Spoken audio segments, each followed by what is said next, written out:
Youssef Morsano, bonjour. Bonjour. Vous êtes président de l'UEJF, l'Union des étudiants juifs de France. Cette semaine a été marquée par les funérailles de Chéri Kfir et Ariel Bibas, le symbole de ce 7 octobre. Quel est votre ressenti? En plus d'être le symbole de ce 7 octobre, Kfir et Ariel étaient le symbole de l'espoir.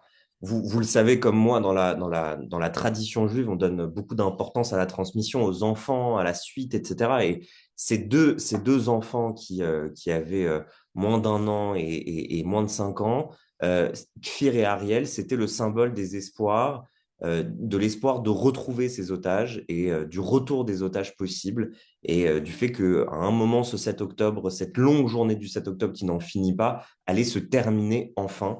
Leur mort et le retour de leur corps, enfin, c'est compliqué parce que du coup, c'est l'espoir qui s'efface un petit peu. Et c'est pour ça que c'est compliqué, que c'était une semaine dure, qu'il a fallu qu'on se retrouve, qu'on se rassemble, qu'on s'unisse aussi pour leur rendre un dernier hommage et aussi se reconcentrer sur les otages qui sont encore retenus à Gaza, encore vivants et pour lesquels il faut encore avoir de l'espoir. Le corps du dernier otage français, Ouad Yahalomi, a également été rendu. C'est un échec pour la France et pour Emmanuel Macron.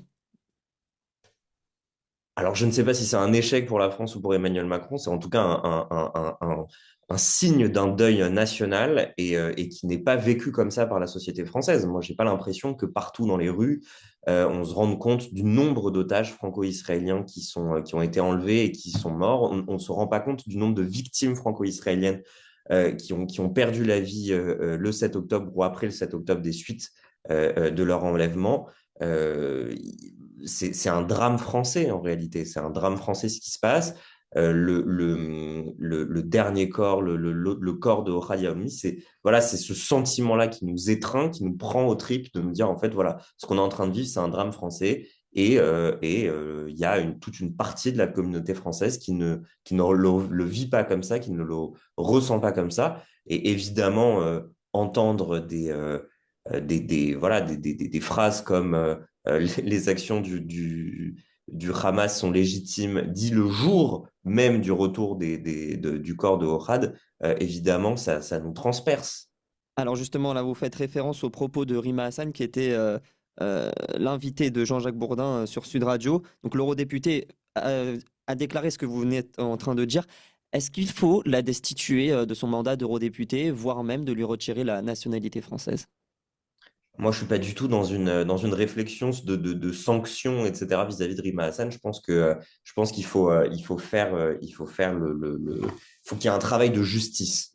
Si on considère que les propos qu'elle a tenus sont une apologie du terrorisme, et c'est ce que l'UEJF considère, nous portons plainte contre elle pour apologie du terrorisme et nous irons devant les tribunaux pour la faire condamner pour apologie du terrorisme. Ça, c'est une première chose. Et la plainte, je vous l'annonce, on va la déposer. Maintenant, la seconde chose, c'est qu'il faut que la France, en fait, ait honte. Il faut qu'il y ait un sentiment de honte qui étreigne la France à se dire, en fait, cette personne-là, qui est en train de légitimer les actions terroristes du Hamas, à une heure de grande écoute sur une radio en France. C'est une eurodéputée, comme vous l'avez dit. Elle est censée représenter la France dans une instance internationale.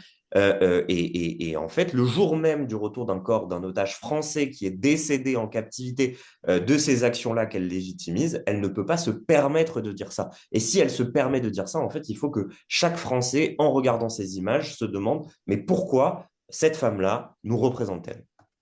En tout cas, suite à ces propos, l'Union l'Union des étudiants juifs de France a organisé une action de collage. Vous avez été devant les locaux de la France Insoumise, vous avez collé les portraits des otages. C'était aussi un moyen de faire pression et de montrer que vous êtes toujours aussi présent dans ce combat. C'est pas seulement le visage des otages qu'on a collé, c'est leur visage avec une phrase très significative, avec leur meurtre, leur kidnapping, leur prise d'otage ne sont pas légitimes. En fait, le lendemain de notre collage, il y a des militants, des députés, des personnalités de la France insoumise qui sont passés par cette rue et qui n'ont pas pu ne pas voir Kfir Ariel, Chiri, Ohad et tous ces visages-là qui les regardaient et qui leur disaient non, notre mort n'est pas légitime, n'est pas une action légitime de résistance. Moi, je pense que vraiment la France insoumise devrait se débarrasser de Rima Hassan, que ce serait déjà un premier acte pour rentrer pour re-rentrer dans l'arc républicain pour la France insoumise. Et tant qu'elle est soutenue par ses compères LFistes, en réalité, la France insoumise est complètement hors champ républicain. Voilà, il est en train de considérer que des actions de meurtre, des exactions, des meurtres de masse, des viols sont des actions légitimes quand on parle voilà, quand on s'adresse à des juifs, en fait, finalement, parce que c'est ça qui différencie Ohad et le reste de la France. C'est le fait Merci qu'ils soient tous de juifs. beaucoup. Merci beaucoup, Youssef Murciano. Je rappelle que vous êtes le président de l'Union des étudiants juifs de France.